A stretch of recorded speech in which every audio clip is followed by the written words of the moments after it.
Alright, what's going on, guys? It has been a while since I've done a video on this channel, but I recently watched that debate between Andrew Wilson and Dave Smith over Christian nationalism and libertarianism. I'm sure everybody else has seen that. I just wanted to start this out by saying I like both of the work and style of these guys generally, while still disagreeing with both of them plenty on different topics. But I thought it was going to be a good conversation, and I'll just start by saying, while I'm obviously much more in Dave's camp politically, the first half of the debate, I believe, was a huge win on Andrew's side. There are a lot of complaints that Andrew kept interrupting, and I think that's a fair critique, but underneath the interruptions, there seemed to be genuine honesty and an attempt at clarity, from what I can tell. I've watched a lot of Andrew's stuff. But bottom line is that Andrew won the first half, at least, of the debate, pretty much hands down, for a couple of reasons. One, the question Andrew was asking Dave went way over Dave's head. Andrew was asking for a logical justification of Dave's starting point of self-ownership. The issue here is that Dave has probably never had a debate on epistemology or logical justifications for underlying principles. So I think this was apparent by Dave's repeated confusion on the subject. Two, this is honestly just Dave's fault for not looking into Andrew and his debate style and some of the arguments he's made before agreeing to this conversation. This made Dave look, for me, it made him look kind of lazy and very outmatched from the beginning, and it was incredibly frustrating to watch when you see somebody that you think has a lot of good answers but can't kind of show their work of how they got the answers. It's kind of frustrating. Number three, Dave honestly is just not the guy for debates like this. Again, I do like Dave, but Dave is more of a bring the message to the average person type guy. He's the street smarts, relatable guy, not the deep dive into theory and metaphysics guy. This is why someone like Liquid Zulu or even Stefan Molyneux would have been much better for this type of discussion. I'm sure there's a bunch of other guys. But in the end, the only reason Dave halfway won the second part of the debate is due to the lifeline and the topic change that the moderator threw his way. By the way, I do want to say that I think the moderator did a great job. Just shut up and only step in when the conversation is either circular or stuck. So this brings me to Andrew's main contention about self-ownership, how it can be logically justified. And here's my position. This is the way I logically justify self-ownership. Step one is define ownership.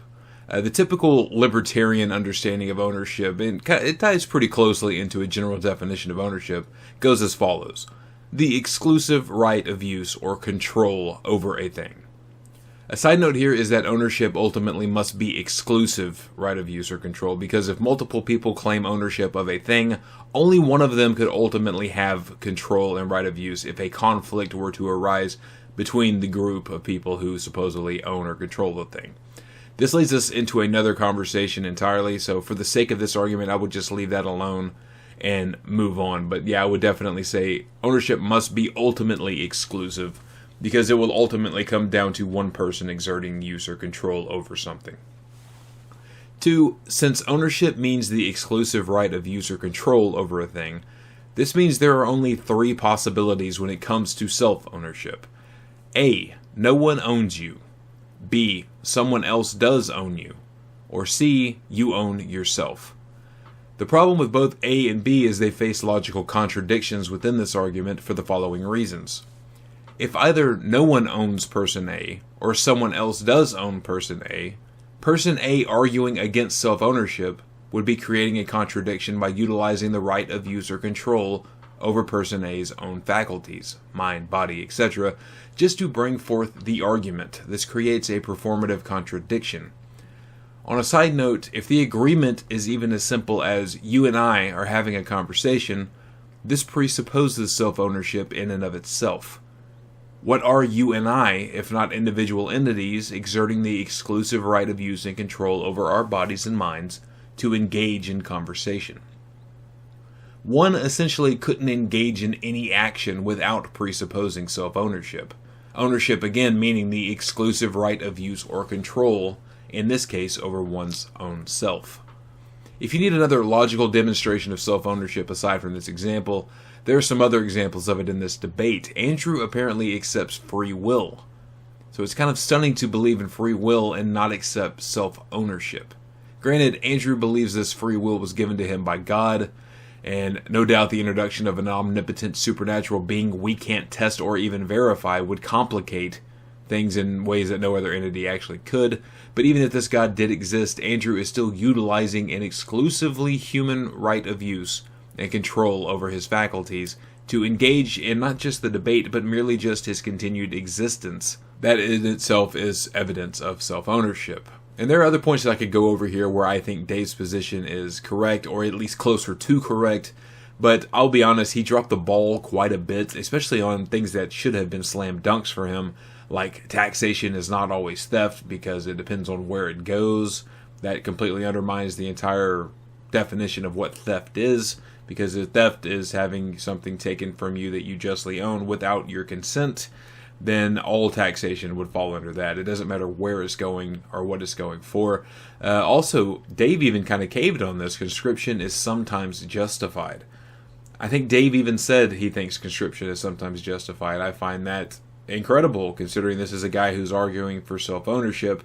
I would argue that conscription is never legally justified. Perhaps you have a moral duty to something, but that moral duty also is in the confines of a voluntarist arrangement. Examples of that would be I have a duty to my wife and child, but that is because I signed up to have a wife and child. This whole thing about you owe the state a commitment to, at the extent of your life, that they will usurp your own ownership over yourself, I think it's bizarre for Dave to give into in any respect. And on top of that, I've heard Andrew say before in debates that he thinks the concept of a social contract is bullshit.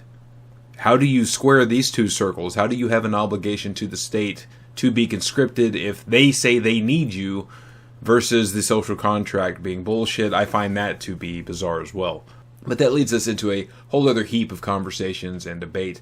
Also, the God hypothesis in a conversation with Andrew is going to lead us into the presuppositional transcendental argument for God crap, honestly, that ultimately is just a waste of time and brain cells from my point of view, because these guys are presupposing their own conclusion to their argument at the onset of the argument. But for purposes of this video, this should suffice to logically ground the concept of self-ownership. The rest of libertarian voluntarism and the non-aggression principle really just flow deontologically from that starting point. There's also the other avenue of argumentation ethics, that one could not even propose a non-peaceful solution to things without engaging in a performative contradiction, because the mere act of arguing is a peaceful demonstration of idea exchange. So let me know what you guys think and thought of that debate. I'm curious of that. Let me know what you think about my grounding for self-ownership. If there's issues with it, I'll go back and look it over, but I think that's pretty solid, and I think most people are probably going to agree with that. If some don't, that's fine. I just would like to hear those complaints. But yeah, let me know what you thought of the debate as well. I think this was not a good look for Dave. There's some stuff that Andrew kind of dropped the ball on himself. There's definitely things I disagree with Andrew on, and overall I agree with Dave much more politically. But I'm curious how everyone thinks Dave did. I do not think Dave did very well in this debate, and I say that as somebody who likes Dave. But let me know down below, guys. Thanks.